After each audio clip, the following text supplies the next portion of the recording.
Namaste and welcome to this exciting episode of Sathology Debunking Mythology. Sathology means science of truth, a study of truth. Opposite of that is mythology, which means science or study of fake, lie, or imagination. And thank you to all the subscribers for making us on YouTube crossing 60,000 mark. And I think this show is a record of that. So today we will talk about Yoga Darshan and Yuva Shakti. आज हम लोग योग दर्शन और युवा शक्ति की बात करेंगे। योग दर्शन के माध्यम से किस तरह युवा के अंदर आंतरिक जो उसको बोलते हैं कॉन्फिडेंस, सेल्फ कॉन्फिडेंस कैसे बने। सो बहुत सारी बुक्स हैं योग के ऊपर। मेरी भी बुक है ट्रांसेंडिंग द माइंड, वो योग सूत्र एज इट इज है। और बहुत सारी बुक्स हैं, लेकिन सबसे ज्यादा मोटिवेशन जो किसी पुस्तक से मिलता है वो है योग दर्शन, ये योग सूत्र बहुत मिलता है। और योग दर्शन के बहुत सारी पुस्तकें हैं, योग वशिष्ठ है, योग सूत्र है, भगवत गीता है। और एक्चुअली योग तो पृथ्वी के जो सृष्टि बनी थी उसके आरंभ से ही शुरू हो गया था। तो सबसे पहले जो योगी है वो ब्रह्मा ही है, क्योंकि वो अपनी योग के माध्यम से मंत्र शक्ति के द्वारा वो प्रेरणा लेते हैं और वो पृथ्वी भी बनाते हैं। आई हैव वेरी स्पेशल, आप उनको बहुत पसंद करते हैं। वो दर्शन हमारे चैनल पे दर्शन शास्त्र में वो एकमात्र व्यक्ति हैं और उनके साथ बात करना मुझे बहुत अच्छा लगता है। तो let us welcome professor Rameshwar Mishra Pankaj. नमस्कार। नमस्ते and welcome to the show again. तो रामेश्वर जी, सबसे पहले जब जब जैसे हम योग की बात करते हैं, लोगों के मन हम्म, में सिर्फ आसन और व्यायाम और ये सब आ जाता है, जी। स्पेशली हिंदू युवा के मन में। और हम्म, मैं बहुत सारे प्रोग्राम्स भी देखता हूँ, यूट्यूब पे है, अदर प्लेसेस पे है। लोग हम्म, बात करते हैं कैसे सेल्फ कॉन्फिडेंस बनाया जाए, बढ़ाया जाए। हम्म, और हम्म, और बड़े सक्सेसफुल वीडियोस भी होते हैं वो, लेकिन वो सारे हम्म, टेम्परेरी वीडियोस हैं। क्योंकि आपको एक वीडियो देखने के बाद वापस 10 दिन के बाद उस वीडियो पे वापस आना पड़ेगा। हम्म, वो एक परमानेंट कॉन्फिडेंस नहीं बढ़ा लोगों का। और हिंदू यूथ में मैं कभी कभी ऐसा मैंने नोटिस किया है कि वैलिडेशन लेने की बहुत बड़ी बीमारी हो गई है, कि दूसरे बहुत। क्या सोचते हैं मेरे बारे में। हम्म, हम्म, वो बड़ा, वो एक लंबे समय का मोटिवेशन नहीं है वो। तो नहीं। सबसे पहले बताइए, योग दर्शन पे हम्म, किस तरह किशोर अवस्था में, किशोर में जैसे कौमार किशोर, फिर उसके बाद युवा। तो कौमार किशोर मतलब 12 से 16 साल की उम्र। हम्म, हम्म, उस एज पे मतलब ब्रेन का सिचुएशन कैसा है, बॉडी का सिचुएशन कैसा है, कि लोग इस पथ पे आए तो उनको और भी ज्यादा सेल्फ अवेयरनेस होगा, so that they can perform even better in life without needing another hmm, motivation class. तो जरा इसमें बिल्कुल। थोड़ा सा पहले योग दर्शन के बारे में बताइए, फिर उसके बाद हम इस पे टॉपिक पे आ जाएंगे। जी। देखिए, जो परंपरागत हमारा हिंदू समाज था उसमें तो सब व्यवस्था थी। जो 16 संस्कारों की, उसमें ये भी है कि भाई आप नामकरण संस्कार के बाद विद्यारंभ संस्कार कैसे होगा, गुरु कैसे, तो वो तो परंपरा बहुत कम बची है केवल गुरुकुलों में। अभी अपन बात कर रहे हैं जो सामान्य हिंदू युवा या भारत या विश्व का कोई भी युवा हो, उसके विषय में अगर सोचें तो योग की मुख्य विशेषता उसका आसन आदि से तो कोई लेना देना नहीं। आसन जो है वो शरीर को सुदृढ़ रखने के लिए, शरीर को पुष्ट रखने के लिए। लेकिन उसके द्वारा आप क्या करेंगे? शरीर एक ही शरीर है।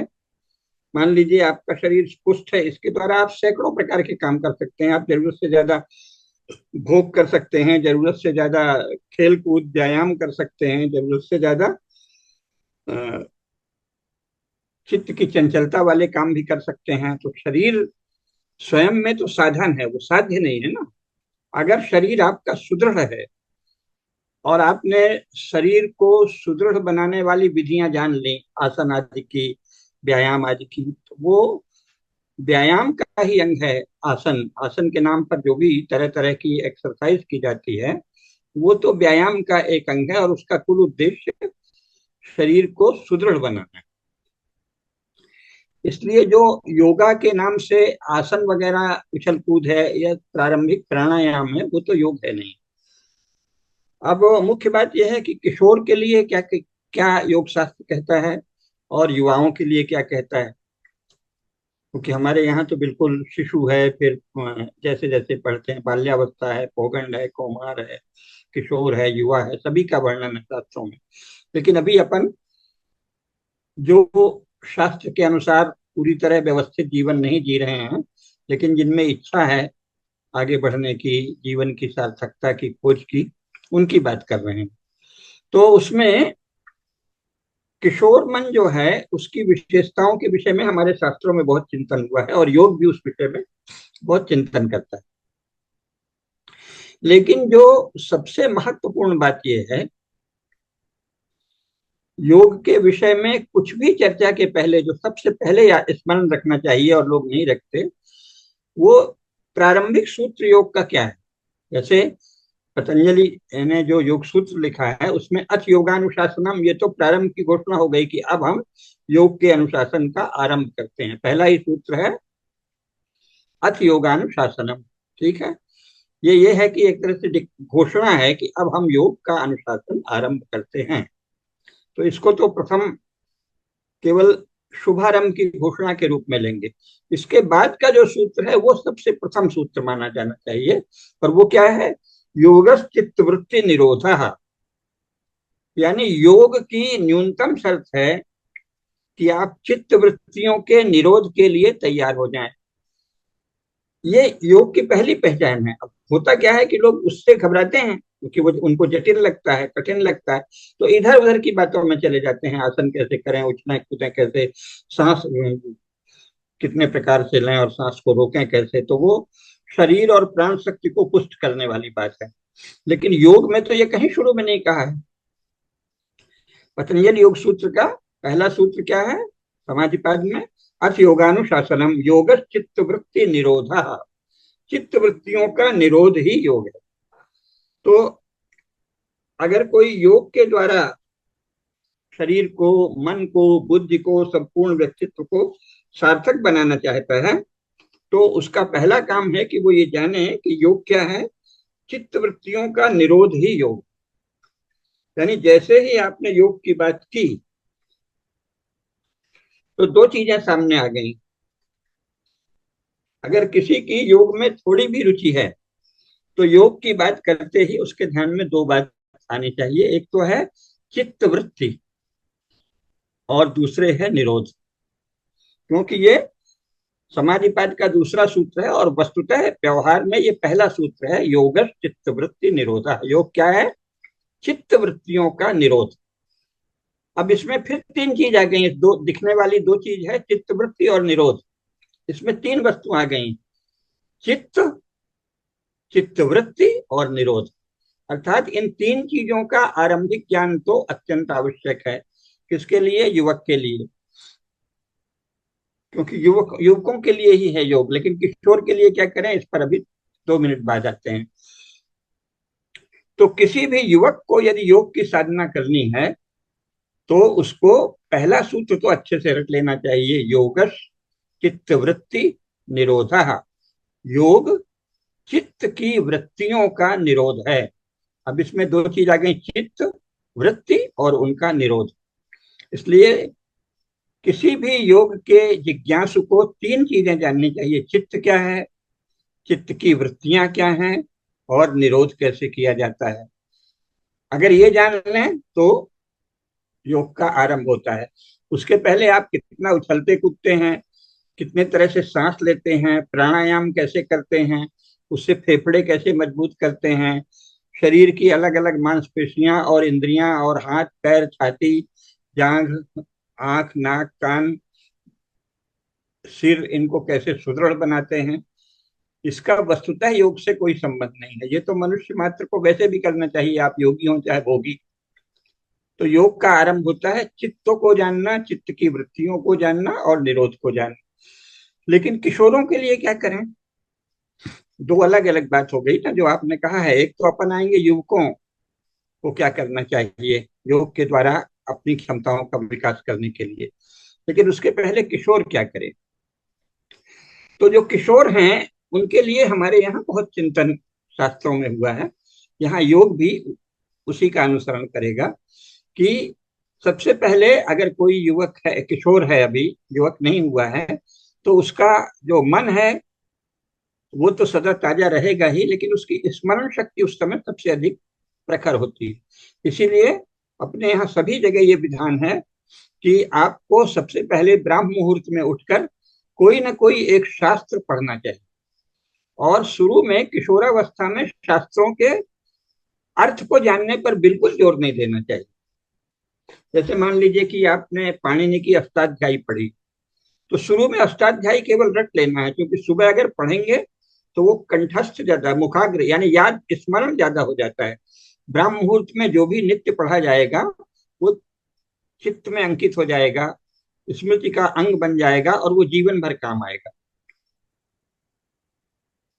इसीलिए ब्राह्म मुहूर्त में किशोरों को सबसे पहले किसी एक शास्त्र का पाठ करना चाहिए। सबसे सरल है गीता का पाठ करना, क्योंकि गीता की संस्कृत सबसे सरल संस्कृत है। अगर आप हिंदी भी जानते हैं, बांग्ला जानते हैं, मराठी जानते हैं, गुजराती जानते हैं, कश्मीरी जानते हैं, तमिल जानते हैं, मलयालम जानते हैं, और गीता को देवनागरी में पढ़ें धीरे धीरे, केवल ध्यान से उसको देखें, तो आप उसका अर्थ आधे से ज्यादा तो स्वयं समझ जाएंगे, क्योंकि उसमें जो भाषा है वो मलयालम में भी उसके पद हैं, बांग्ला में भी हैं, मराठी में तो है ही, गुजराती में भी हैं और हिंदी में है ही।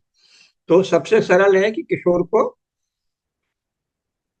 ब्राह्म मुहूर्त में शौच आदि करके, अर्थात उठे, मुंह हाथ धोए, कुल्ला किए, मंजन किए, जो आंतरिक शौच है और बाहरी शौच है वो थोड़ा सा किए अच्छे से। और अगर आपकी नहाने की स्थिति है तो आपने स्नान कर लिया, और इसके बाद किसी एक शास्त्र का पठन करें, उपनिषद का करें, गीता का करें। अगर और फिर अलग अलग अवधि में मान सकते हैं, बांध सकते हैं अपने गुरु या अपने मार्गदर्शक या पिता या माता की सलाह से कि भाई पहले व्याकरण पढ़ लो चाहो तो। लेकिन साहित्य शास्त्र, रस शास्त्र, अलंकार शास्त्र आदि, इनका वाचन ब्राह्म मुहूर्त में नहीं होना चाहिए। ये क्या है, ये रस के, श्रृंगार के विषय हैं। तो ब्राह्म मुहूर्त में शास्त्रों का ही पठन पाठन होना चाहिए। या तो आपकी अपनी भाषा होगी, तमिल है, मलयालम है, बांग्ला है, उसमें कोई ना कोई शास्त्र होंगे। जैसे तमिल में तोलकप्पियम है, तोलकप्पियम। या मलयालम में बहुत सी भाषाएं हैं। रामायण लगभग भारत की सब भाषाओं में अभी 70-80 वर्ष पूर्व तक रामायण अवश्य लिखी जाती थी, अलग अलग ढंग से। तो तेलुगु में बहुत सी रामायण लिखी गई हैं, तमिल में लिखी गई हैं, मलयालम में लिखी गई हैं, गुजराती, मराठी, हिंदी में तो लिखी ही गई हैं। तो या तो उनका पाठ करिए, या गीता का, अथवा मराठी में जैसे ज्ञानेश्वरी है ऐसे ही अन्य भाषाओं में होगा, उसके एक अंश का पाठ करिए। किशोर को केवल पाठ का अभ्यास, सुबह पढ़ लिया, अर्थ बिल्कुल नहीं बताना। अर्थ का समय युवावस्था में आएगा, लेकिन नित्य सुबह पढ़ने से वो स्मरण हो जाएगा और वो जीवन भर की पूंजी हो जाती है। जैसे मुझे संपूर्ण गीता कंठाग्र हो गई, या कई उपनिषद कंठाग्र हो गए, अष्टाध्यायी कंठाग्र हो गई, तो ये सब वही किशोरावस्था में। आप ब्राह्म मुहूर्त में पढ़िए, वो याद हो जाता है।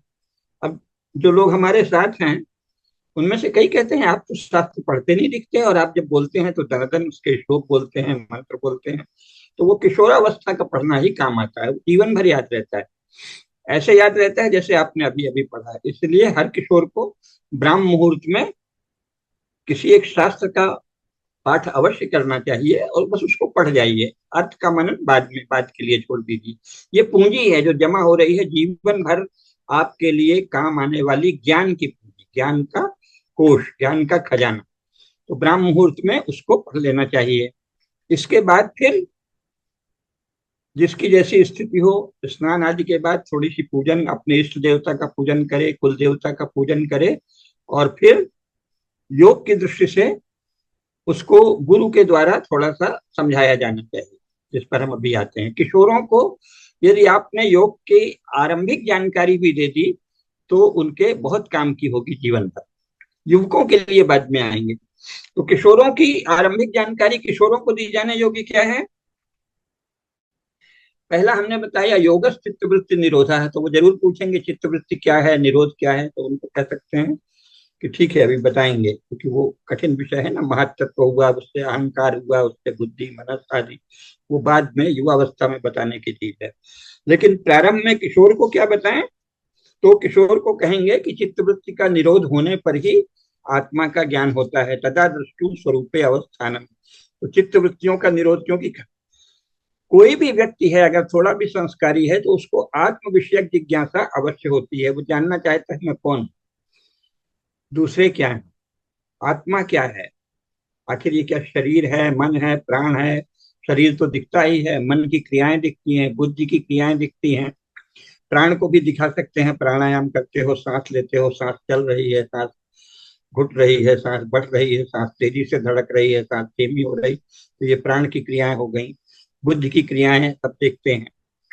लेकिन इन सब से परे एक आत्मसत्ता है, ये भी लगभग हर व्यक्ति को विदित होता है सुनकर, अगर वो संस्कारी परिवार में है।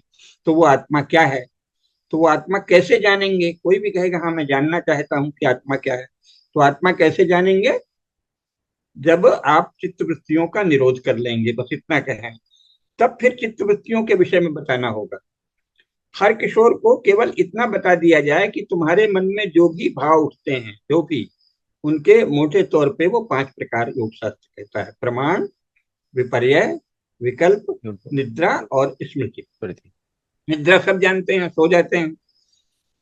प्रमाण यानी जो बिल्कुल प्रमाण यानी प्रत्यक्ष हो या शास्त्र के द्वारा जाना जाए, वो विस्तार से शुरू में किशोर को नहीं बताएंगे, लेकिन प्रमाण लोग जानते हैं भाई, जो दिख रहा है, जैसे ये हम लोग बात कर रहे हैं, आप हैं, हम हैं, ये प्रमाण है। सूर्य उगता है, चंद्रमा उगता है, आकाश है, तारे हैं, गुरु जी हैं, क्लास है, थिएटर है, जो भी कुछ भी प्रत्यक्ष दिखता है अथवा प्रमाण के शास्त्रों के द्वारा जाना जाता है, वो प्रमाण हो गया। और निद्रा हो गई। ये दो बातें बहुत सरल हैं। और स्मृति क्या है? कि जो याद रह जाता है वो स्मृति है। तो जो किशोरों के काम की सबसे चीज बताने की है वो है विपर्य और विकल्प। क्योंकि जो किशोर की ऊर्जा है, बहुत अधिक ऊर्जा होती है, वो सबसे अधिक नष्ट होती है विपर्य और विकल्प। तो ये बताएं कि तुम सदा ये देखना शुरू करो कि तुम्हारे चित्त में जो भी भाव आते हैं, जो भी विचार आते हैं, अगर तुम सो रहे हो तो वो निद्रा हो गई। कुछ याद आ रहा है पुराना, पहले का पढ़ा हुआ, देखा हुआ, सुना हुआ, तो वो स्मृति हो गई। शेष समय जो विचार उठते हैं प्रमाण के अतिरिक्त, तो वो विपर्य और विकल्प तो नहीं है, क्योंकि विपर्य और विकल्प दोनों क्या है? मिथ्या ज्ञान है या अज्ञान है ना। तो अगर किसी किशोर में ये धीरे धीरे अभ्यास से, रोज रोज कहने पर ये ध्यान आ जाए, तो वो ये देखने लगे कि जो भी मेरे मन में विचार उठा वो विपर्य तो नहीं है या विकल्प तो नहीं है। तो विपर्य क्या है? विपर्यो मिथ्या ज्ञानम अतद रूप प्रतिष्ठितम। तो जो मिथ्या ज्ञान है वो विपर्य है। जैसे मान लीजिए किसी ने कहा भाई 2 चांद हैं, आज तो मैंने आकाश में 2 चंद्रमा देखे, या कोई भी ऐसी चीज, तो वो क्या है? मिथ्या ज्ञान है, अज्ञान। तो विपर्य का निराश ही प्रमाण होता है। तो एक तो ये देखें कि कहीं तुम कुछ भी सोच रहे हो, यार ऐसे करेंगे, कुछ कल कल को हम ये बनेंगे, ऐसा हो जाए, तो कहीं वो विपर्य तो नहीं है। अपने विषय में कुछ भी कल्पना करना, दूसरे के विषय में कल्पना करना, अगर वो विपर्य है तो उसको रोकने की आदत डालनी चाहिए कि ये व्यर्थ है। क्योंकि जीवन में काम, नींद के बाद 2 ही चीज काम आएगी, या तो स्मृति, अगर आपकी स्मृति अच्छी है तो वो जीवन के व्यवहार में काम आएगी, और प्रमाण काम आएगा। ये जो विपर्य और विकल्प है, ये दिन भर चित्त में किशोरावस्था में सबसे ज्यादा चलता है। ऐसे करेंगे, फिर ये बन जाएंगे, फिर वो बन जाएंगे, फिर ये खेलेंगे, फिर वो कूदेंगे, जो भी। तो हर विषय में उसको ये सिखाएं कि इसमें केवल जो प्रामाणिक बात है, जैसे मैं ये बनूंगा, कोई भी चीज बनने की आकांक्षा आ गई, तो उसको बताओ इसके विषय में, फिर तुमको ये जानना चाहिए कि ये कैसे बना जाता है, इसके लिए आवश्यक ज्ञान क्या है। बाकी समय जो उसको लेकर निरर्थक कल्पनाएं होती रहती हैं वो विपर्य है, और उससे ऊर्जा नष्ट होती है चित्त की। इतना तो बता ही सकते हैं। तो अगर किशोर को ये अपने चित्त के भीतर देखने का अभ्यास आ गया कि मेरे मन में ये जो विचार उठा है ये विपर्य या विकल्प तो नहीं है, तो वो अपनी शक्तियों का बहुत अधिक अंश, बहुत ऊर्जा बचा लेगा। क्योंकि प्रमाण और स्मृति में सबसे कम समय लोग लगाते हैं। अधिकांश समय जैसे बैठे बैठे कहते हैं ना, हवाई ख्याल या टेक चिल्ली या दुनिया भर की कल्पना करना, ऐसे करेंगे। कोई भी विषय हो, श्रृंगार का ही विषय हो, तो आप जो वास्तव में खरीदनी है कोई चीज, बाजार जाके आपने खरीद ली, ये तो हुआ प्रमाण। लेकिन उसके बारे में घंटों सोचने लगे, अरे देखेंगे ऐसे कैसे होता है, तो ये क्या है? ये विपर्य है। अधिकांश समय आपका चित्त जिन लालसाओं की उड़ान में जाता है वो विपर्य है, अगर ये बता दिया कि ये निरर्थक होता है, इससे कोई परिणाम नहीं होता, तो किशोरों में एक अद्भुत शक्ति आ जाएगी अपनी ऊर्जा को, अपनी बुद्धि को केंद्रित करने का, है ना। बिल्कुल। तो विपर्य और विकल्प, लेकिन ये गुरु की सहायता आवश्यक होती है। क्लास में भी अगर कोई अच्छा शिक्षक है तो वो कोई भी प्रश्न पूछ सकता है, फिर उसको उदाहरण से बता सकता है कि देखो तुम्हारा ये विचार विपर्य है या विकल्प है। तो चित्त को देखना किशोर में अगर सिखा दिया कि सदा अपने चित्त को देखो, और जो देखते हो, जो सोच रहे हो, वे वो स्मृति के अतिरिक्त जो है वो विपर्य या विकल्प तो नहीं है, प्रमाण ही है। यानी कोई प्रामाणिक ज्ञान में ही अपनी शक्ति नष्ट करो, जो भी करो तुम। खिलाड़ी बनना है, योद्धा बनना है, सेनापति बनना है, संगीतज्ञ बनना है, शास्त्रज्ञ बनना है, अमुक शास्त्र का ज्ञाता बनना है, तो उसी शास्त्र के विषय में उस समय जब पढ़ो तो जानो, इधर उधर चित्त नहीं जाए। इसका किशोर को अगर ज्ञान कर दिया तो उसकी बहुत अधिक ऊर्जा बढ़ेगी, बचेगी। फिर युवावस्था में साधना में ले जाना पड़ेगा। दूसरा, अगर हो सके तो किशोरों को जितना उनका संभव हो शवासन या चुपचाप लेट कर कैसे शरीर का शिथिलीकरण, उसे कहेंगे शिथिलीकरण ज्यादा सही है, उसका भी अभ्यास करा देना चाहिए। उससे क्या होता है कि उसको अपने शरीर को भी देखना आ जाता है। जैसे नींद तो यूं ही आ जाती, लेकिन अगर प्रारंभ में थोड़ा थोड़ा भी किया कि देखो कि अब मेरे पैर के अंगूठे से शुरू किया, पैर का अंगूठा शांत हो रहा है, पंजा शांत हो रहा है ना, जांग शांत हो रही है, फिर ये दूसरा पैर शांत हो रहा है, नाभि शांत हो रही है, पेट शांत हो रहा है, छाती शांत हो रही है, हाथ शांत हो रहा है। अगर देखने का अभ्यास हो गया तो इससे उसकी प्रेक्षण ऑब्जर्वेशन की कैपेसिटी बहुत ज्यादा बढ़ेगी। तो और फिर इसके बाद उसको ये भी दिखेगा कि अब फिर मस्तिष्क शांत हो गया, इसमें प्रकाश की का धारणा करे कि पूरा मस्तिष्क प्रकाशित है और केवल प्रकाश ही फैल रहा है पूरे शरीर में और कुछ भी नहीं, है ना। तो इससे चित्त के नियंत्रण का प्रारंभिक अभ्यास हो जाएगा। बाकी विकसित अभ्यास तो बहुत बाद की बात है।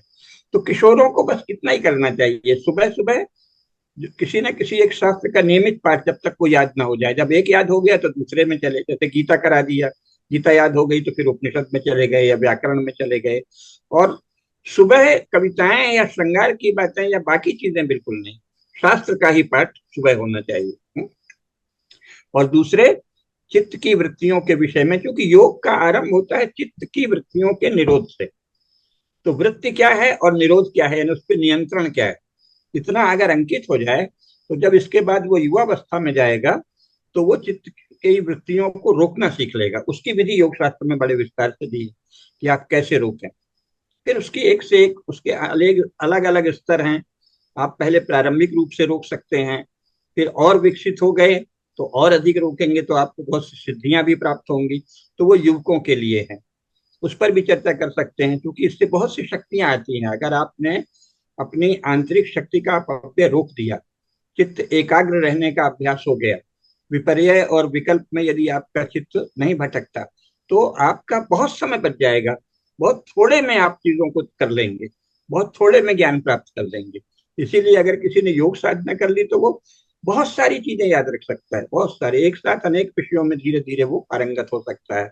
और इसी तरह किसी भी विषय में बारीकी से देखना, ये देखना कि इसमें प्रमाण क्या है, और जो फालतू की बातें हैं विपर्य और विकल्प वो क्या है, इनको छांटने की कला आ जाएगी।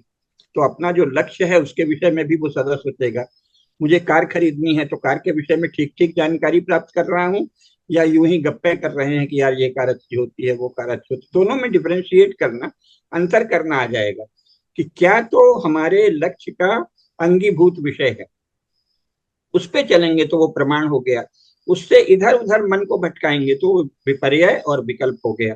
तो इस तरह से प्रामाणिक ढंग से, इसीलिए कहा योगा कर्मसु कौशलम। जब आप में ये सामर्थ्य आ जाएगी तो कर्म का कौशल आ जाएगा कि भाई ये करना है, इसके लिए ये आवश्यक है, शेष सब विकार है, कचरा है।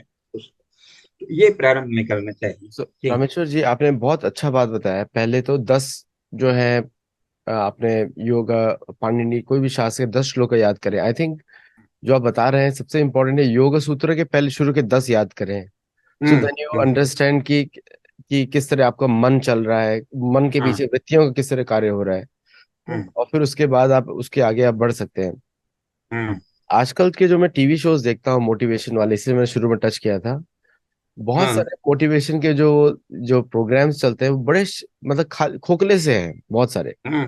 मतलब वो किस तरह मैंने क्या अचीव किया, मैंने क्या देखा, मैंने जैसे बहुत सारे, मैं नाम किसी का लूंगा नहीं लेकिन लोग समझ नहीं, जाएंगे कोई किसके बारे में जरूरी बात नहीं किया, है। कि सबको साथ में यूथ को लेकर आते हैं और वो हम्म। बड़ा डिटेल में अपना एक्सपीरियंस शेयर करते हैं। लेकिन हम्म। उससे क्या होता है कि वो जो व्यक्ति सुनने वाला है वो सिर्फ एक करिश्मा फैक्टर में रह जाता है, देखो क्या है आदमी। आजकल तो ये भी हो गया कि मैं आईआईटी से हूँ। अभी लोगों को हम्म। मालूम नहीं है कि आईआईटी के लोगों में ही सिर्फ 10% लोग ही ऊपर आते हैं, बाकी सब लोग ऊपर नहीं आते। और चाहे कोई भी टेक्निकल इंस्टीट्यूट हो, तो हम्म। एग्जाम क्रैक करना बड़ा आसान काम है, कॉलेज में हाँ, घुसना भी बहुत रिलेटिवली इजी है। लेकिन उसके बाद का जो सक्सेस है लाइफ का, वो डिपेंड करता है आपके पर्सनल कैरेक्टर पे, अपने पर्सनल बिहेवियर पे, आपकी हम्म। पर्सनल माइंडसेट पे डिपेंड करता है। हम्म। बहुत सारे लोग स्कूल भी नहीं जाते हैं लेकिन बड़ी बड़ी हम्म। कंपनीज बना देते हैं। हाँ। हम्म। मतलब तो मतलब जो हमारा जो ट्रेडिशनल एजुकेशन है, योग वाला एजुकेशन है, वो हम्म। एक व्यक्ति को पूर्ण बनाता है अपने आप में। और हम्म। फिर वो व्यक्ति कुछ भी चूज कर सकता है करने के लिए, उसमें सक्सेस जो भी मिलेगी, करे। हम्म। है ना, क्योंकि उसका मन और बुद्धि और अहंकार तीनों वश में है। मन बुद्धि अहंकार, हाँ, वही सबसे बिल्कुल। इम्पोर्टेंट चीज है। और बिल्कुल।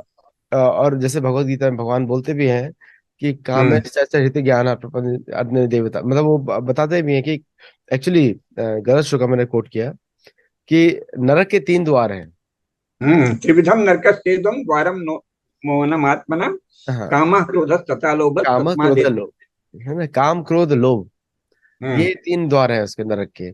और हम्म। हमारे यूथ में हम लोग देखते हैं कि क्रोध इज ए मेजर फैक्टर। और हम्म। कभी कभी पेरेंट्स प्रमोट भी करते हैं बच्चों का हाँ। लाडलापन दिखाकर, तो बोलते हैं अरे हमारा ये थोड़ा मुझे है, ज्यादा गुस्सैल है, जबकि वो हाँ। नॉर्मल सिचुएशन नहीं है। लेकिन हाँ। The boy gets use to it, तो घर पे भी गुस्सा दिखाते हैं। और हाँ। और काम के, ये तो पूरी बॉलीवुड इंडस्ट्री है और हर जगह का है कि काम सिर्फ मतलब सेक्स नहीं होता, काम मतलब होता है कि अपनी इंद्रियों को तृप्तिकरण करना, उसको काम हाँ, कहते डिजायर के पीछे दौड़ना, हैं कि भैया बजाय दौड़। ये सोचने की ये विपर्य है कि विकल्प है कि प्रमाण है, ये नहीं सोचेंगे, बस हाँ, दौड़ना, दौड़ दौड़। और लोभ तो एक वर्चू बन गया है। हम्म। एम्बिशन और लोभ में लोग समझ नहीं रहे हैं कि एक हाँ। आकांक्षा, एक महत्वाकांक्षा और तीसरा लोभ। तो हम्म। महत्वाकांक्षा का एक्सट्रीम कैटेगरी है लोभ। तो एम, बिल्कुल। तो एम्बिशन वगैरह भी असल में हमारे शब्द नहीं है, हाँ, संकल्प है ना, आकांक्षा है। ये एम्बिशन तो इन्होंने कर दिया है, उसकी हिंदी बड़ी सुंदर कर दी है, महत्वाकांक्षा। तो हाँ, महत्वाकांक्षा अलग बात है, लेकिन एम्बिशन सामान्यतः जो कहते हैं किसी भी चीज की लिप्सा है वो, lips, ये उसका हिंदी अनुवाद गलत कर दिया है। महत्वाकांक्षा क्या है? महत्व की आकांक्षा, यानी बड़े होने की, अर्थात चित्त से, बुद्धि से, योग्यता से बड़ा होना, वो महत्वाकांक्षा हुआ। हम फिल्म स्टार बनना चाहते हैं, ये महत्वाकांक्षा नहीं हुआ, इसको लिप्सा कहेंगे, मन lips लप लप लपा रहा। तो लिप्सा और महत्वाकांक्षा का फर्क ही नहीं जानते, क्योंकि अंग्रेजी से अनुवाद करके बोलते हैं। हम्म, एम्बिशन तो बहुत ही हल्की चीज है। जब आप बच्चों को ये सब सिखाते हैं कि डैशिंग बनो, एम्बिशस बनो, तो आप पशुवत बनाते हैं, उसकी मनुष्यता का हरण करते हैं, क्योंकि मनुष्य में बहुत सामर्थ्य है। और ये जो क्रियाएं हैं कि मैं ऐसे सफल हुआ, मैंने ये किया, ये तो जैसे व्यक्ति को रजोगुणी बना देना और उसी में मगन रहना।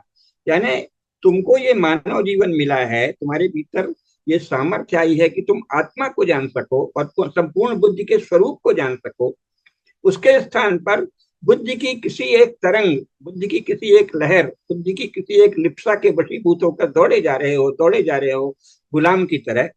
जिसे योग शास्त्र में कहते हैं परार्थ जीवन जी रहे हो, अपने लिए आत्मार्थ नहीं जी रहे हो, पर के लिए।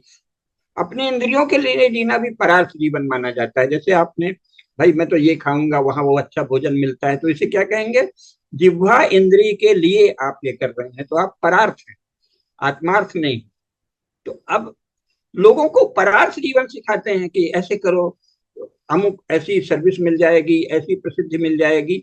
ये वस्तुतः जीवन का सार तो नहीं है, ये तो सामान्य बातें हैं। इसको इतना गरिमा मंडित करना कि तुम ऐसे करो, फिर इतने बड़े अपने बिजनेस हाउस के हेड हो जाओगे या कुछ भी, तो ये मनुष्य की जितनी गहराई है आत्मसत्ता, जो जो उसमें सामर्थ्य है कि वो आत्मा को जाने, परमात्मा को जाने, जीवन के रहस्यों को जाने, इनसे सबसे जैसे आंख मूंद लेना है कि हमको और कुछ नहीं जानना है।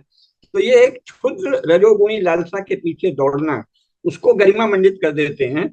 और फिर उसी को ये मोटिवेशनल स्पीच में प्रेरणा देते हैं, तो वो क्या है, क्षुद्र रजोगुणी प्रेरणा। उसका योग से कोई लेना देना नहीं। भले आपको कहते हैं कि हम ये मोटिवेट कर रहे हैं, काहे के लिए मोटिवेट कर रहे हो? इंद्री की किसी लिप्सा के पीछे दौड़ने के लिए ना, कि तुम ऐसे बन जाओ बस। तो उस बनने की सार्थकता क्या है? योग तो गहराई की बात है, भीतर ले जाता है, किसी भी चीज का अर्थ समझाता है कि इसका मूल क्या है। जैसे मान लीजिए आप में तरह तरह की भोजन की इच्छा हुई, तो एक तो ये है कि आपका भोजन आहार शास्त्र के आप ज्ञानी बनना चाहते हैं तो अलग बात है। लेकिन आप ज्ञानी नहीं बनना चाहते, खाने की है, तो उसको क्या कहेंगे भाई, जिह्वा, जिह्वा की जो इंद्री है, रसनेन्द्रिय है, उसके पीछे, उसकी लिप्साओं के पीछे दौड़ रहे हो। तो मनुष्य का इतना बड़ा व्यक्तित्व जिसमें आत्मसत्ता है और इतनी इंद्रियां सब उसके उपकरण हैं, वो उसको नियंत्रण में रखे कि कब किसके हम क्या लेना चाहते हैं, और किसी बड़े प्रयोजन का अंग बनना चाहिए। आप क्यों खाने के पीछे इतने पागल हैं? इसका मतलब आप रसना इंद्रिय के दास हैं। तो मनुष्य होकर भी अगर तुम किसी इंद्रिय के दास हुए, रसना इंद्रिय के, या कोई देखने का, किशोरावस्था में ये बहुत होता है, लड़के लड़कियों को देख रहे हैं, लड़कियां लड़कों को देख रहे हैं और इसी में मगन है, तो इसको बताया कि ये तो इंद्रिय दासता है, इससे अंत में कुछ नहीं मिलेगा, है ना? तो योग तो ज्ञान की ओर ले जाता है, किसी भी चीज की मीमांसा करता है। तुम रसना इंद्री के दास हो, नेत्रेंद्री के दास हो, बोलने का ही तुमको रोग है कि बस जब जहां मौका मिला बोलते जाएंगे, बिना ये सोचे कि पात्र क्या है, देश क्या है, काल क्या है। तो वो आप अपनी वाणी वागेंद्री के दास हो। किसी को कहते हैं हम तो खूब चलते हैं, तो अब चलते हो तो स्वास्थ्य के लिए चल रहे हो या कोई आदत डाल ली है? हम तो इतना चलेंगे, कितना चलोगे? उसका विचार होना चाहिए कि मेरे शरीर को कितनी आवश्यकता है, उसके हिसाब से घूमें।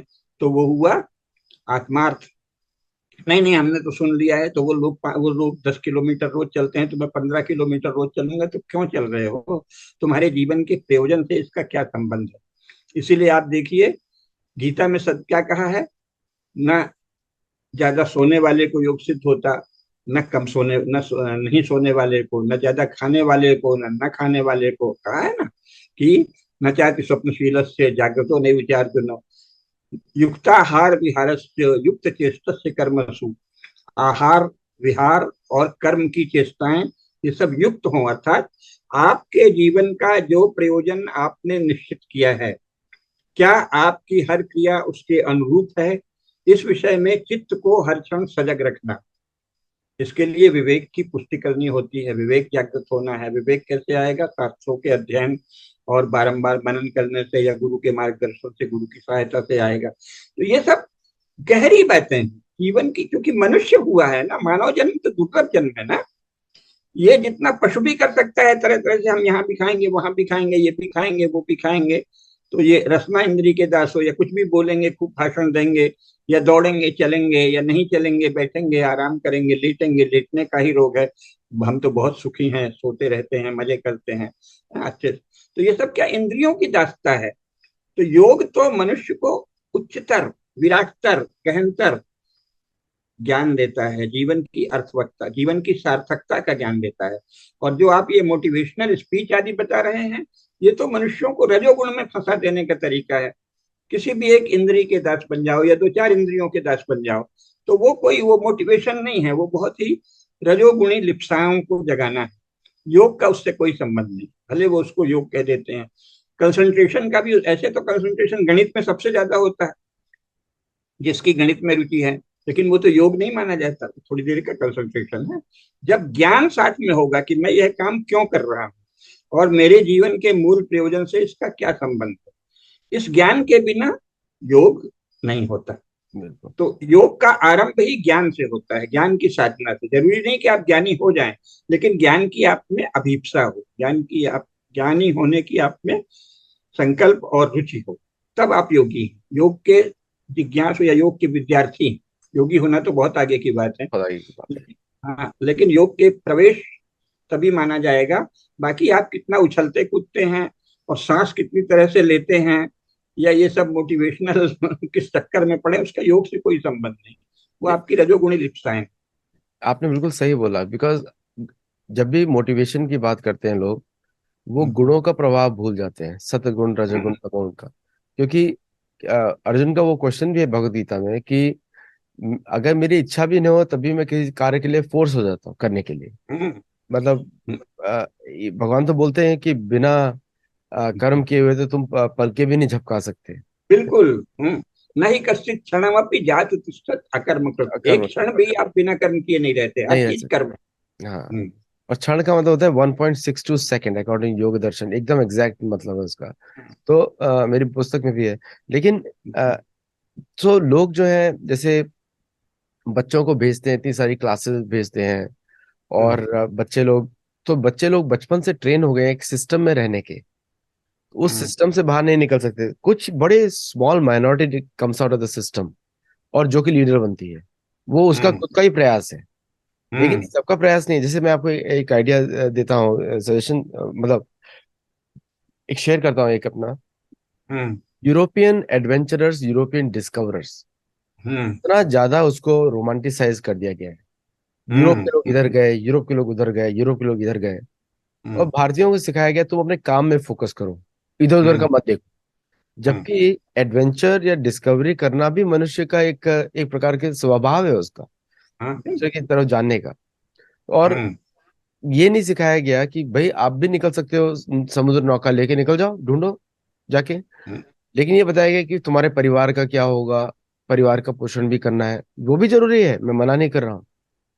लेकिन एक अगर पांडवों का जीवन देखें, तो पांचों हम्म। भाइयों को योग दर्शन की ट्रेनिंग दी गई थी शुरू से। हम्म। पांचों भाई जो है 14 वर्ष की आयु तक योग में निपुण थे। हाँ। योगी नहीं बोल सकते हैं, लेकिन अर्जुन को योगी भी बोला गया है, क्योंकि वो इतना निपुण था, उसको अपने जीवन का मतलब पर्पस मालूम था।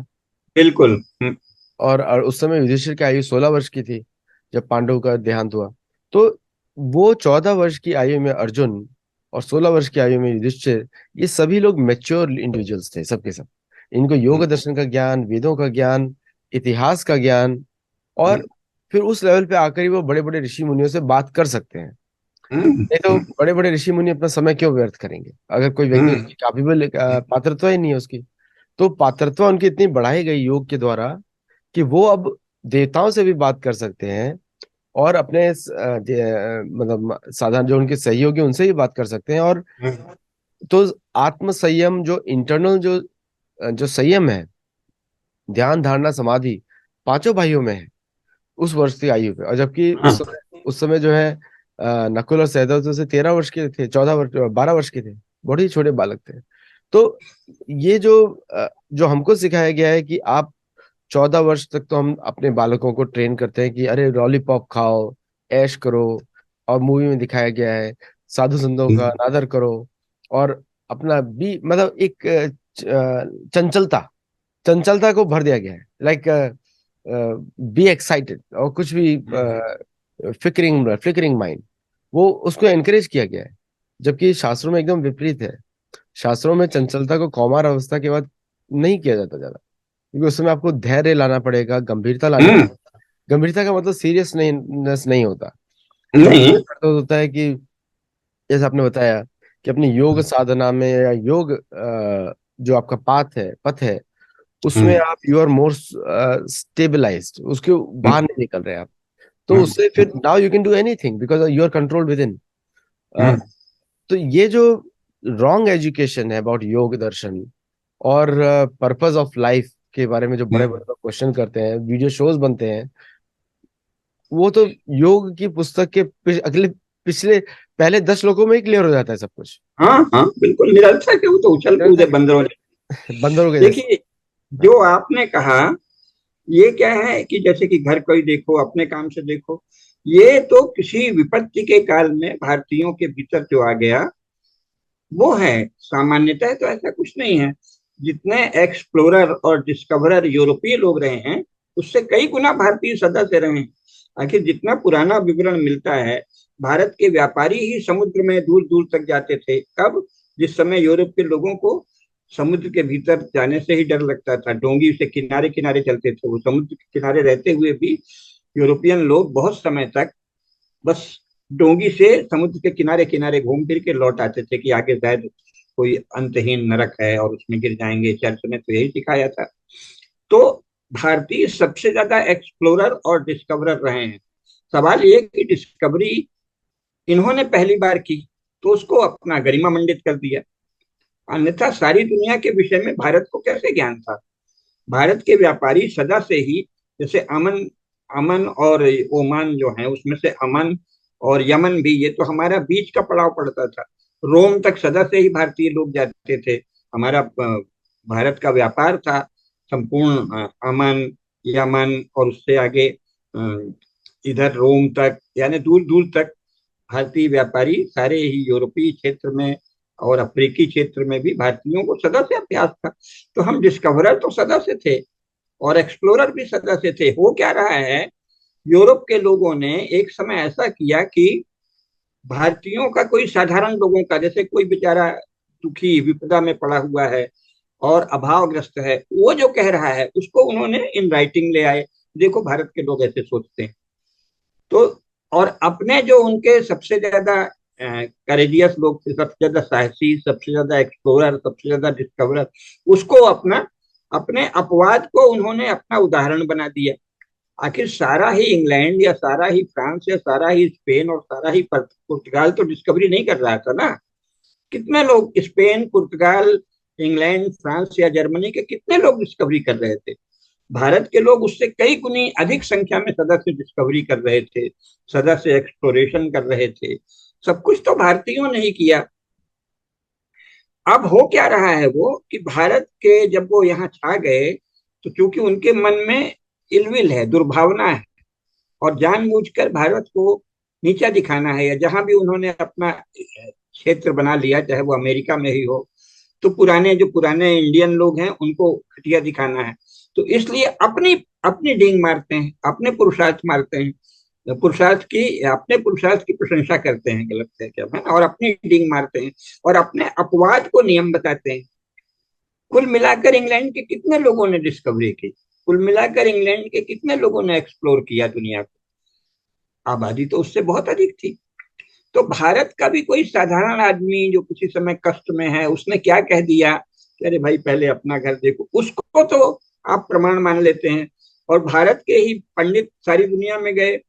जो हिंदू धर्म का ज्ञान चीन गया, जापान गया, यवन प्रांत में गया, उधर अरब तक पहले था ही, और स्वयं ये जिसे भगदत्त कहते हैं, बगदाद बाद में बना, सब जगह तो भारत का ज्ञान ही था ना। खोतान में सब जगह जो मूर्तियां मिल रही हैं, ये कौन, बिना कोई जादू से चली गई हैं क्या?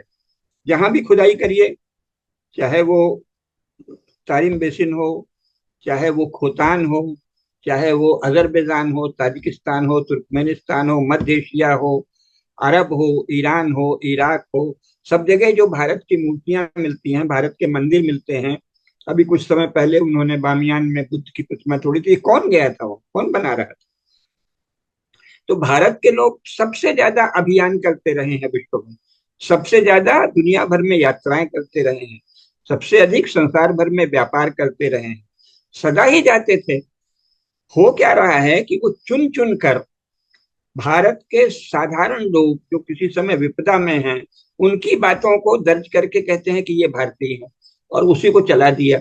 और अपने अपवाद लोगों की गाथाएं सुना के, किस्से सुना के उनको प्रेजेंट करते हैं। ऐसा तो है नहीं कि हर अंग्रेज जो है एक्सप्लोर करने निकला था। ऐसा तो है नहीं कि स्पेन या पुर्तगाल का हर आदमी दुनिया की खोज में निकला था। अपने अपवादों को वो नियम बताते हैं। और हमारे वैसे अपवाद जो बेचारे गरीबी में हैं, दुख में हैं, या किसी कारण जिनका मन सिकुड़ा हुआ है, उनको हमारा नियम बताते हैं। तो ये छल है। भारत में भी संसार के किसी भी समाज से अधिक एक्सप्लोरर, डिस्कवरर भारत में रहे हैं, सदा से रहे हैं। ये देखने की दृष्टि है, चुनने की गलत दृष्टि है कि आपने यहाँ के तो किसी साधारण आदमी को चुन लिया। ऐसे तो इंग्लैंड में आज भी बहुत से लोग हैं जो बेचारे इंग्लैंड से बाहर ही नहीं गए, वहीं पे बैठे हैं। फिनलैंड में मिल जाएंगे, और तो और स्विट्जरलैंड, स्वीडन, डेनमार्क, नॉर्वे कहीं भी मिल जाएंगे, जो कहीं गए ही नहीं है वहीं रह रहे हैं। अब अभी तो उन्होंने एंथ्रोपोलॉजिकल स्टडी में भी ये प्रतिबंध लगा रखा है कि भारत के लोग या एशिया के लोग यूरोप का एंथ्रोपोलॉजिकल स्टडी नहीं कर सकते।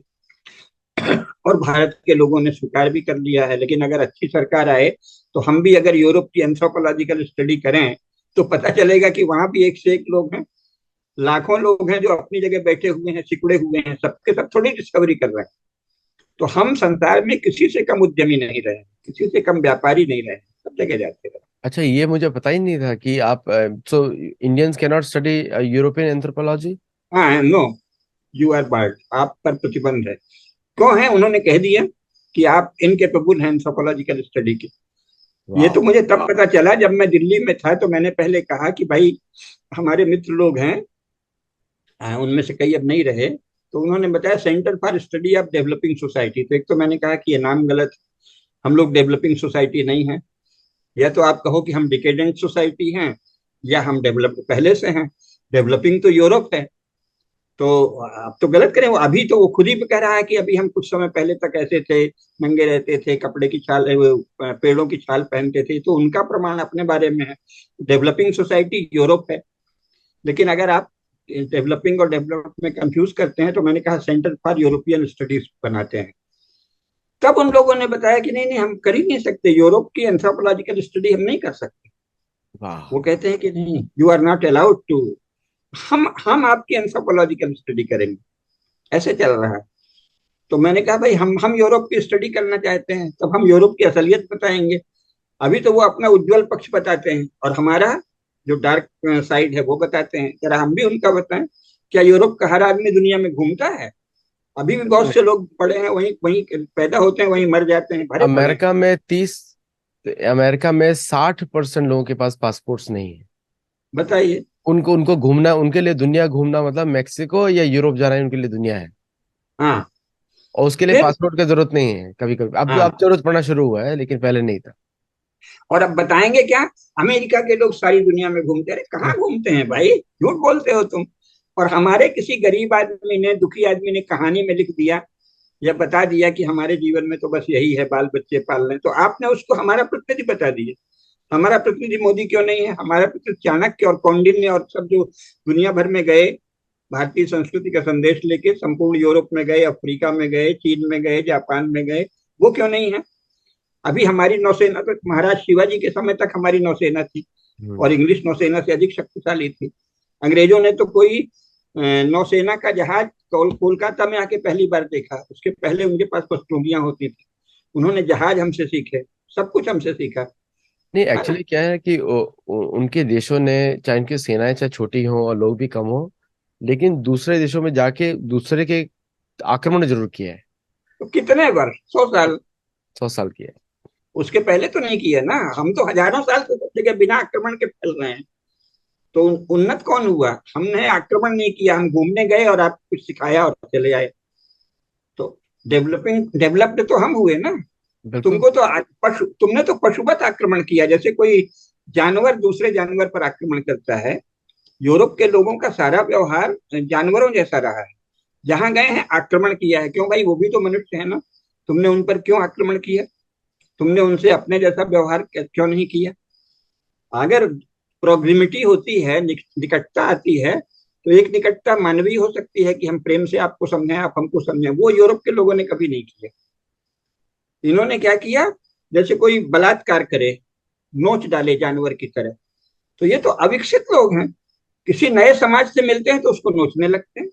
जैसे जानवर, जैसे जंगली जानवर होता, आपको पहचानता नहीं है तो बस आक्रमण कर देगा। इनका तो सारा व्यवहार जंगली जानवरों जैसा हुआ। अब अभी पिछले 50 सेकेंड वर्ल्ड वॉर के बाद थोड़ा समझ आई है इनको। इसीलिए मैंने कहा ये डेवलपिंग सोसाइटी धीरे धीरे बढ़ रहे हैं। अभी मनुष्य होना शुरू हुए हैं। यूरोप के लोग 100 वर्षों में पहली बार मनुष्य होना शुरू हुए हैं। उसके पहले उनका अविकसित मनुष्य जैसा आचरण था, आक्रमण। ये उसको भी गरिमा मंडित करते हैं। हमने सेना ली, ये किया। अरे भाई, क्यों किया? तुम जानवर हो। दूसरे समाज के पास तुम गए तो उसको समझने क्यों नहीं गए? उससे प्रेम करने क्यों नहीं गए? किसने कहा था कि तुम लूटो खसोटो? नहीं, कहीं भी गए तुम। अभी हाँ। भी जो पूरा यूरोपियन और अमेरिकन रिसर्च है, उसका एक ही पर्पज है। नेचुरल रिसोर्सेज को किस तरह एक्सट्रैक्ट करो, यूरोप में हाँ, लाओ, उसको बेचो। तो कंट्रोल और डोमिनेशन। हाँ। कंट्रोल डोमिनेशन आज भी है उनका। सारा फॉरेन पॉलिसी, सारे इंस्टीट्यूशन सब इसी पे बेस्ड है।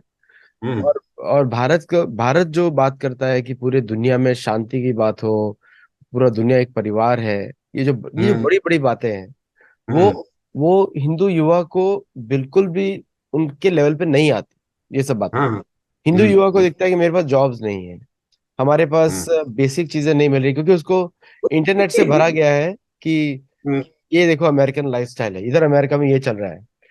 और अमेरिका में आप हाँ, आगे देखेंगे तो यूथ सुसाइड कर रहा है, यहाँ पे ड्रग्स में बैठा हुआ है। वो नहीं बताते, और बेरोजगारी है।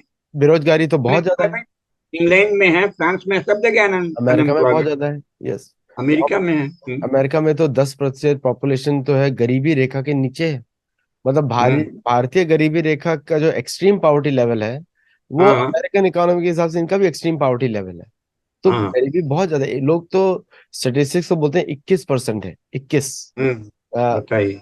बताते नहीं है दुनिया में, दुनिया में बोलते हैं 8% है, 6% है, लेकिन एक्चुअली 21% है, क्योंकि कॉस्ट हम्म, ऑफ लिविंग भी ज्यादा है। तो लोग भोजन के लिए उनको जो उनको एक समय का जो भोजन मिल पाता है, तो उसी के हिसाब से उनको कैलकुलेट करना चाहिए एक समय का भोजन। देखा जाए तो भारत में 3 समय का भोजन मुफ्त है, और हम्म, अमेरिका में एक समय का भोजन के लिए उनको हाँ, मेहनत अरे करना। हम तो करोड़ों लोगों को 3 समय का भोजन अभी खिला रहे हैं, करोड़ों लोगों को। तो तो ये भारत। कुल मिलाकर ये है कि क्योंकि उनको ज्ञान नहीं है जीवन की गहराई का, जीवन की बड़े लार्जर जो डायमेंशंस हैं, उसका ज्ञान नहीं है, योग का ज्ञान नहीं है। इसलिए वो इसी रजोगुणी लिप्सा को, बाहर गए भी तो उसको नोचे खाए। अरे तुमको दुनिया की जानकारी मिल रही थी तो प्रेम से, और हम लोग क्या करते हैं, पेड़ की पत्ती भी तोड़ते हैं तो श्रद्धा से पहले प्रणाम करते हैं। मैं तुलसी की पत्ती तोड़ने जाता हूँ तो पहले प्रणाम करता हूँ, फिर तुलसी की पत्ती या बेल पत्र तोड़ते हैं। वो तो दुनिया की बड़े बड़े समाजों में गए और उसको नोचने खसोटने लगे। तो ये योग के ज्ञान के अभाव में ये हुआ कि ये नहीं समझे कि इनके भीतर भी वही चेतना है जो हमारे भीतर है, इनके भीतर भी ईश्वर का प्रकाश है, इनके भीतर भी आत्मसत्ता है। तो हम ये क्या कर रहे हैं, हम दूसरी परमात्मा की दूसरी अभिव्यक्तियों के साथ दुर्व्यवहार करके अपने को पतित कर रहे हैं, है ना, अपने को नीचे गिरा रहे हैं। ये वो नहीं जानते, तो उनके ये तो प्रोपेगेंडा के बल पर सब चल रहा है। और चूंकि भारत में ऐसा सरकार अभी तक रही जो उनके प्रोपेगेंडा को ही फैलाती थी, अब थोड़ा सा टर्निंग पॉइंट आया है, आगे और ये बढ़ेगा। बराक ओबामा के कहने से नहीं होता ना कि मोदी के बाद टूट जाएगा, असल में तो ये और बेहतर होगा। अब और ये भी बेहतरी चल पड़ा। तो नहीं, वो भारत तो ओबामा उच्चतर भी होता है। ओबामा भी जो अमेरिकी टेक्स्ट बुक से ही सीखता है ना, तो उसको जो सिखाया गया वही बोलेगा वो। हाँ, हाँ, वो बेचारा क्या जाने। वो क्या ये जाने तो, उसको। हाँ, हम तो, ये तो अनफोल्ड होना फिर शुरू हुआ है। अभी इन लोगों ने इसको कस रखा था, कांग्रेस ने भारत की आत्मा को जकड़ रखा था। कांग्रेस नहीं, कांग्रेस की सोशलिस्ट धारा, लेफ्टिस्ट धारा। कांग्रेस में बहुत अच्छे लोग थे, ये उनको खा गए जवाहरलाल नेहरू का गैंग। और इसके बाद कांग्रेस में केवल कम्युनिस्ट ओरिएंटेड लोग बचे। कांग्रेस में जो लोकमान्य तिलक की धारा थी, राजर्षि पुरुषोत्तम दास टंडन, महामना मदन मोहन मालवीय, इन सबकी धारा को तो ये खा गए, है ना, जो भारतीय संस्कृति के जानकार थे। और ये कम्युनिस्टों की एक फौज खड़ी हो गई। तो ये लोग अभी तक भारत को दबाए हुए थे, अब शुरू हुआ है। आखिर योग तो भारत में सदा से था, लेकिन स्वामी रामदेव जी और अन्य लोगों के प्रयास से और मोदी जी के आने से अंतर्राष्ट्रीय योग दिवस हो गया। बिल्कुल अभी बिल्कुल। तो हमारा अनफोल्ड होना शुरू हुआ है भारत का, कहाँ टूटेंगे, अभी और फैलेंगे। वो बेचारे बराक ओबामा को पता नहीं है नहीं, हमारी। बराक ओबामा तो अमेरिका से भी कनेक्टेड नहीं है। हाँ, बराक ओबामा को तो ये मालूम नहीं है कि उनकी पत्नी भी योग करती है। तो शायद हाँ, मानता हूँ, अब उनको बता सकते हैं योग करती है, मतलब घर में हिंदू है। तो हाँ। तो योग मतलब कि आप हिंदू हैं ऑटोमेटिकली, अगर आप योग कर रहे हैं घर में। बराक ओबामा को प्रोफेसर कुसुमलता केडिया जी से मिलवा दीजिए, वो बताएंगे कि अभी हम पूरी दुनिया में फैलने वाले हैं, और भारत जो है मध्य एशिया तक जाएगा और इधर चीन जापान तक जाएगा। कहाँ के चक्कर में पड़े हो, चक्रवर्ती भारत बनेगा। और हम्म, जम्बू द्वीप तो भारत का ही, पूरा जम्बू द्वीप हाँ, भारत का है। वो अंत में भारत पर ही डिपेंडेंट है हर जगह, क्योंकि हाँ, वो उसका मैप भी देखेंगे तो पूरा जम्बू द्वीप में जो हाँ, आज जो छोटा भारत का, अच्छा इसमें छोटा भारत बोलता हूँ, छोटा भारत का हिस्सा दिखता है, हाँ। वो वही पूरे जम्बू द्वीप का सबसे प्रोडक्टिव रीजन है। ये सत्व है, असल में ये भारत का सत्व भाग है, मर्म सत्व भाग। भाग, ब्रह्म हाँ, भाग। तो ये कभी कभी मर्म बचता है, कभी विस्तार हो जाता है। हाँ, मर्म तो बचा हुआ है आज भी, वो और ये कहीं नहीं फिर से जाना। फैलेगा। हाँ, हाँ, वो तो तो ये रामायण महाभारत में लिखा है, जहाँ गंगा यमुना बहती है, सरयू हाँ, गोमती है, कावेरी है, कृष्णा है, हाँ, ये जितनी नदियां, गोदावरी है, नर्मदा है, हाँ, सिंधु है, हाँ, ये हाँ, सभी नदियां जो हैं जहाँ वे हैं, वहां पे हाँ, हमेशा धर्म का वर्चस्व बना रहेगा। राक्षस रहेंगे बीच में, लेकिन अभी हाँ, आपको योग के माध्यम से अपनी इंद्रियों पर कंट्रोल पहले करना है, बाद हाँ, में दूसरों पे ऊपर अपना वर्चस्व दिखाना है। क्योंकि एक बार जैसे मैंने देखा था जब आपका आंतरिक शक्ति बड़ी स्ट्रांग रहती है, तो आप काफी चीजें आसानी से कर सकते हैं। हाँ। डिटर्मिनेशन रहता है, फोकस रहता है, कितना भी डाइवर्जन होगा लेकिन आप बाद में वहीं पर आ जाएंगे। तो यही आई थिंक मेरे लिए इस शो में, क्योंकि ये तो अनलिमिटेड टॉपिक है रामेश्वर जी, तो इस पे हजारों घंटे बात कर सकते हैं। हाँ, ये और तो हमारा है। इस पे मैं और रामेश्वर जी इतने सारे प्रोग्राम्स कर सकते हैं, क्योंकि इन्होंने योग दर्शन इस पे ट्रांसलेशन किया है, मैंने किया है, और भगवत गीता पे मैंने किया है, और इन्होंने भी किया है। तो इसका मतलब we have enough content for thousands of shows, कोई कंटेंट की कमी नहीं है यहाँ पे। तो लेकिन आज के लिए हम इतना ही रोकते हैं। लेकिन समरी में आपको बता दूं इस शो का, कि योग हम्म। दर्शन से वापस युवा शक्ति हिंदू की बढ़ेगी, बनेगी, और वापस जो विश्व में जो एक सात्विक वर्चस्व है, गुडनेस हम्म। वर्चस्व, वो स्थापित होगा, क्योंकि वही प्रेरणा देता है लोगों को। रजोगुण तमोगुण आप देखे रहे हैं कि अफ्रीका में और हर देशों में किस तरह यूरोपियों को बाहर फेंका जा रहा है। ओनली अभी हम्म। एक ही चीज बाकी है, कोई शिवाजी निकले जो अपनी सेनाओं को यूरोप के भी तट पे लेकर जाए। हम्म। तो तो वो तो योग माध्यम से आने वाले हैं। वो भी योग साधना से ही आएगा, आएंगे, शिवाजी। शिवाजी भी नए आएंगे, क्योंकि माता जीजाबाई ने तो भगवत गीता रामायण महाभारत ही सिखाई थी उनको। हाँ हाँ, उसी से आएगा। अभी मैं स्वामी रामदेव जी के यहाँ जाता हूँ, पहले मैं कई बहुत समय रहा था, तो वहाँ हजारों युवक हैं जो योग साधना कर रहे हैं। उनमें सब में अलग अलग तरह की शक्ति है, किसी में किसी विशेष बल है सबका। अब ऐसे बल वाले और बढ़ेंगे, देश में और भी कई केंद्र हैं, तो ये भारत और ज्यादा योगियों का देश बनेगा और योग साधकों का। तो फिर हम और ज्यादा पुष्ट होंगे। और योग आरंभ भी होता है चित्त को जानना, चित्त की वृत्तियों को जानना और इनको नियंत्रण करना। यानी आपके नियंत्रण में है। यानी स्ववश कर्म, कोई भी कर्म अपने वश में है तो वो योग है।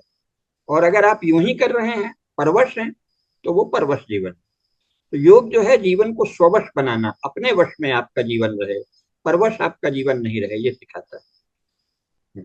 बहुत बहुत धन्यवाद रामेश्वर जी, और सभी दर्शकों का, और सभी दर्शकों का बहुत बहुत धन्यवाद कि आप लोग सतोलॉजी को सपोर्ट कर रहे हैं, देख रहे हैं ध्यान से, और सारे वीडियोस पे आप नोट्स भी बना रहे हैं। कुछ लोगों के मुझे नोट्स भेजे किसी ने फोटोग्राफ करके, और मुझे बहुत ही अच्छा लगता है, क्योंकि मैं स्वयं ही वैसे ही पढ़ता हूँ, मैं हर चीज के नोट्स बनाता हूँ, और मेरे नोट्स 30 साल से मेरे पास रखे हुए हैं। वो कभी कभी देखता हूँ पुराने नोट्स जाके, तब मुझे पता लगता है कि अरे उस समय मैं क्या सोचता था, आज मैं क्या सोचता हूँ, डिफरेंस कितना है। तो कभी आपको बड़ा आश्चर्य होगा कि जो पहला आपका एक्सपीरियंस होता है वो इतना डीप होता है, कि वो लास्ट जो अभी आप हैं, आपको लगता है कि मैं पहले बहुत बेटर था, अच्छा था। और तो अपना जर्नल जरूर बनाइए, जिसको इंग्लिश में जर्नल्स बोलते हैं। लिखिए, अपने बारे में लिखिए, और अपने अपने बारे में थोड़ा और पता लगाइए, योग के माध्यम से, मंत्र शक्ति के द्वारा थोड़ा आसान हो जाता है, तो करिए। बहुत बहुत धन्यवाद आपका, और फिर मिलेंगे हम लोग वापस दूसरे शो में। बिल्कुल बिल्कुल, नमस्ते। अवश्य। नमस्ते।